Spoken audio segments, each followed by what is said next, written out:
What's up, guys? Welcome to Daily Dose of Reddit. This is your host with a new subreddit called r/BadPeopleStories. Alright, so basically what this subreddit is, in case you don't know, probably don't, it's a smaller one. But it's a place to tell stories of terrible, rude, offensive, dishonest, or deceitful people that don't fit in other subs. Go on, let it out. An offshoot of r/FatPeopleStories. Although I fail to see the correlation. Anyways, hope you enjoy. Let me know if you want more from the sub. Don't forget to like, subscribe, and hit that bell to never miss an episode.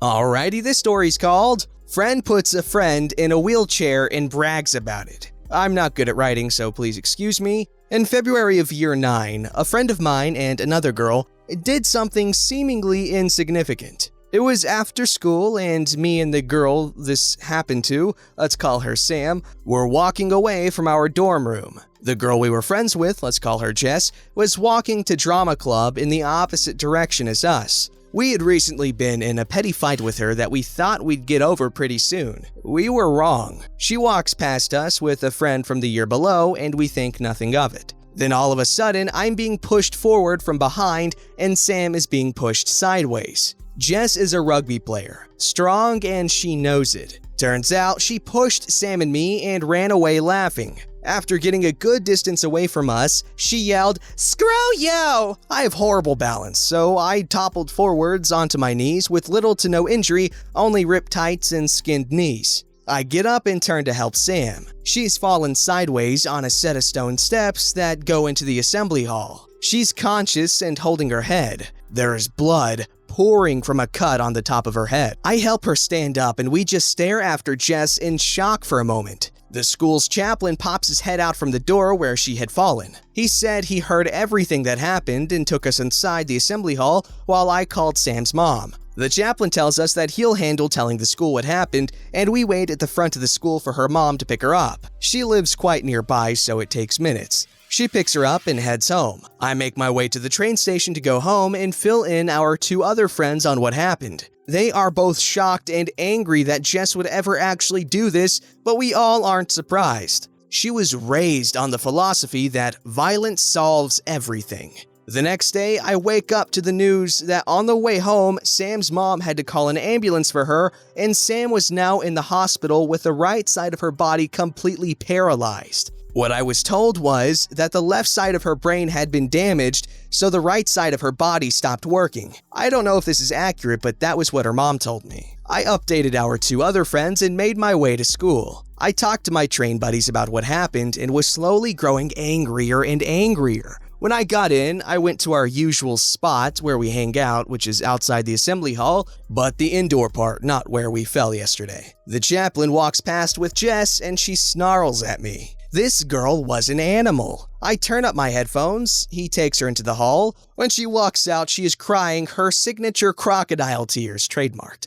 She turns to her mates, who have now gathered near the assembly hall doors, and says, and I quote, "Phew, I almost got in trouble." This made me angry. So when the chaplain walks out, I say loudly to him, "Just wanted to let you know that Sam's in the hospital because she's paralyzed." He looks at me disapprovingly because he knows what I'm doing. He tells me that he doesn't think that Jess meant to go that far, and she will be handled by the head of year 9. Just to clarify, I don't think she meant for things to go as far as they did, but she certainly didn't regret what she did. In fact, rumors spread around our year like wildfire. Rumors like, "I heard she broke her arm and she threw Sam in a bin and beat OP up," were being passed around, making their way to me and my friends, all originating from Jess herself. She was proud of what she had done. The head of year did nothing. She had dealt with our problematic friendship group for 2 years and had had enough. She yelled at me and my friends for talking about the situation with others when we were just clarifying what had happened. A group of boys who had been walking way in front of us when the incident happened came out and started spreading lies. I made it my job to remind people that as Jess, Sam, the friend from the year below, and myself were the only people who truly knew what happened. People made it their jobs to constantly question the story. Substitute teachers had heard of this story, and in art, we were asked, "Aren't you friends with that girl who was put in a wheelchair?" When Sam was eventually released from the hospital, she was told she may never walk again and would be wheelchair-ridden for the rest of her life. When this got out to people via social media, people in school started talking. Someone even suggested that she was faking it and bought a wheelchair online. It was at times like this when I used my card to leave lessons. Sam got the police involved. The police took Sam's and my statement, and I told the police about the unknown girl from drama club who watched the whole thing. Jess was called in for questioning. To clarify, she was allowed to refuse this, and it wasn't a legal requirement. Her mother claimed that her daughter would never do a thing like this, and yet she still turned up to the questioning with a solicitor. Just saying that if you are confident in your daughter's innocence, then why did she need legal protection? She was questioned, and the police had the makings of a case. The girl from drama club even stepped forward and gave a statement against Jess, leading her to be beaten up later. However, a week later, Sam and her family moved to America as they had been planning to do since year 7. The police dropped the case as she was no longer a British citizen, and Jess got off scot-free. The only punishment she received for putting my best friend in a wheelchair, however unintentional it was 2 days of isolation. Translation: spending 2 days break and lunch in the head of year's office. This girl bragged about her feat till the end of year 11. Never once had she apologized, and she only got worse. She bullied year 7s as a year 11, and she was known for her violent outbursts. The school tried to help her with counseling, but her family didn't help her at all. They encouraged her violent behavior, and quite frankly, they made a monster. She realized the type of person she was and did nothing to better herself. Fast forward to today, 4 years later from the incident. Sam is only just walking with expensive American healthcare and deteriorating mental health. Jess had no repercussions for her actions and was recently called out on social media for beating her boyfriend. Anyways, that is my story of a terrible girl who didn't get any punishment for the terrible thing she did. And yes, that is terrible. Holy crap. Imagine losing your freaking right side of your body over some petty argument and some irresponsibly powerful and stupid girl. I remember one time, I don't remember the context of this little thing, but I was really annoying to older kids when I was in like elementary and maybe junior high school, maybe? I'm not sure. There were these 2 girls, they were both a grade older than me. I'm not sure who instigated it. I could have been innocent, but you know what? I'll just give myself the blame here. I don't really remember, but I guess I was annoying them or something. But what happened was they double teamed me so bad. It was so funny. So like one grabbed my hair really bad. I had really long hair when I was a little kid. Anyways, where she grabbed it, she pulled so hard that the hair, like the part of my scalp where she pulled, like the hair was growing upright sort of a little bit, but it was long so it fell. But it stuck up a little bit and it stayed like that until that section of hair grew out. It was weird. Alright, this story's called 2 Fake Service Dogs Get Booted. Background: I have a service dog for PTSD and anxiety. I'm located in the USA, so the ADA governs what's acceptable for service animals. I work at a crafting store. My manager has a legitimate dog phobia, so we strictly enforce a no pets policy. Americans Disability Act blurb for the uninformed. There is no federally recognized registry for service animals. Service animals are not required to be trained through a special organization. Service animals are not required to wear a vest, leash wrap, bandana, etc. that identifies them as a service animal. I can literally go online, spend $35 and get an ID for a pumpkin. An emotional support animal is not a service dog. In order to be a service dog, the animal must have a trained task to mitigate the handler's disability as well as being exceptionally well-behaved in public. I'm working at the register with a long line of customers. There's a thick counter between me and the front door. My service dog, Stella, is laying on the floor behind me. In walks these 2 18-ish girls with 2 yellow Pomeranians off-leash in a cart. One Pomeranian pops out of the cart onto the floor and starts to wander off until its mom can grab it to bring it back. The dogs being off-leash? Strike 1. There are disabilities requiring a service dog to be off-leash, but it is rare. ADA requires all service animals to be on leash unless medically necessary to be off of it. The dog wandering off without its handler? Major strike 2. There are 2 questions a business can ask to determine legitimacy of a service animal. I grab the attention of the girls. Excuse me, ladies, are those service dogs? Yes, they are. What task do they provide for you? Emotional support? Now, my service dog definitely provides me with emotional support, but that is not a trained task. I reiterated that I needed to know what the dog's trained task was if they wanted to remain in the store. The girl gets all pissy and asks me if I really want her to pull out the paperwork for her dogs. Miss, I literally have a service dog next to me and, as such, am very familiar with the laws in regard to them. There is no paperwork for service dogs, and there are 2 questions I can ask you before you are allowed access. If you do not tell me what trained task your dogs perform, you will have to leave. You really want to do this in front of all these people instead of doing your job? At this point, I paged my manager, who came up and kicked them out. The girl came in without the dogs to make a purchase. I was as sweet as pie checking her out. She was salty as Frankfurter. Now let me back this up to say that I have denied access dozens of times to places because someone else claimed their dog was a legitimate service dog and then their dog acted a fool. Being able to not only call out but kick out 2 fakes?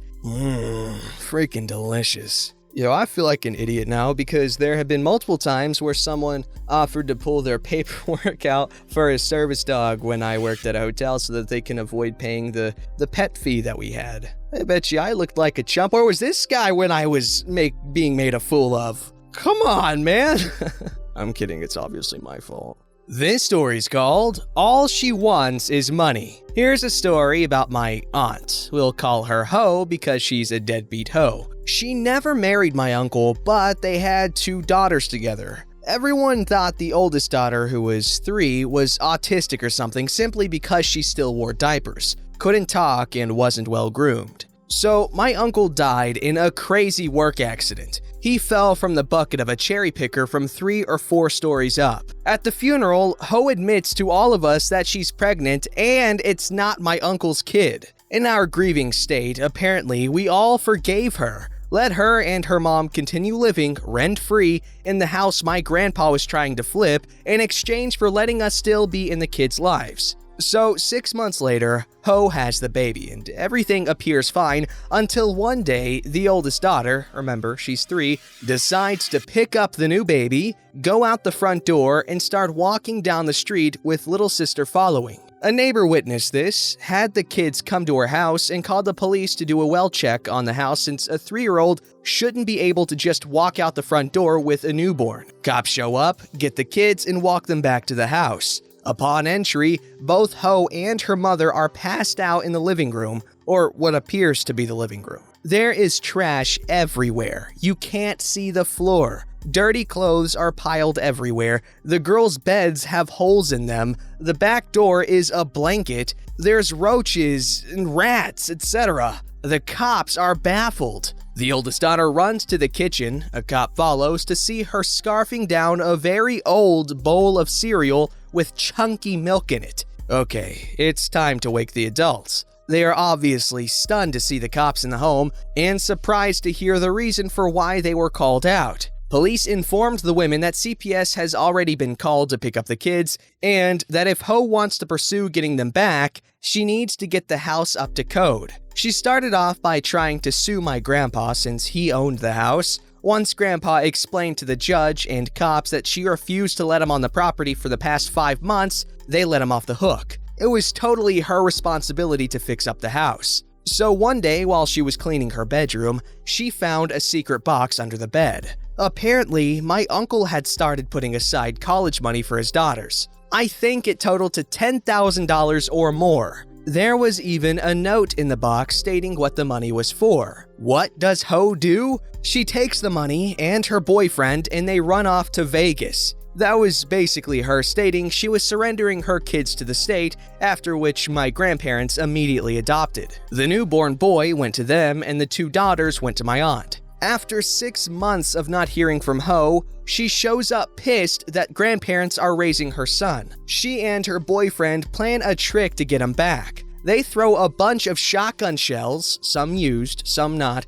all over grandparents' backyard. They have an alley behind the yard, so easy backyard access, and then they call the cops saying the owners of the house were shooting rounds randomly from their backyard. Cops showed up and Grandpa had to pull out all of his guns to show none would hold the size shells that were found. It got found out that Ho lied to the police, and that was also put on her record. She gets pregnant again and gives that baby up too, so my aunt adopts that one too. Oh, also, remember we all thought the oldest daughter was autistic because of her general appearance? Turns out, Ho seriously was just too lazy to raise her. 3 months with my aunt, and both daughters were potty trained, speaking, their hair and skin looked great. Fast forward, oldest daughter is now 18 and has moved out of aunt's house. She decided to get back in touch with Ho because she's an innocent girl who doesn't believe her mother is as bad as we know she is. She ends up moving in with Ho to be close to her other 2 siblings. Meanwhile, Ho is hounding oldest daughter,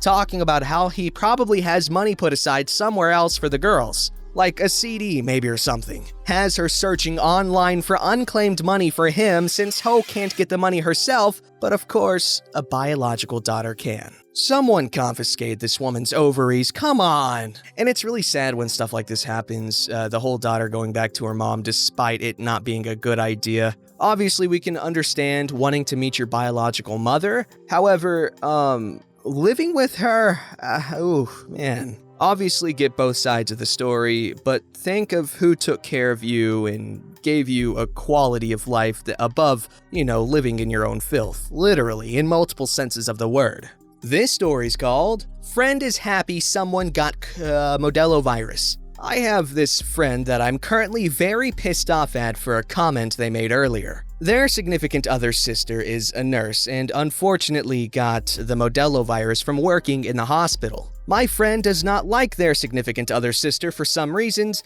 but in my opinion, they're mostly trivial. To give you an idea of these reasons, they don't like this sister's boyfriend because he's rude and has been to jail for drugs, which is really just the sister having bad taste, but today I received a text from my friend. The text informed me that the sister had gotten the virus from working, phrased like, "The sister got Modelo."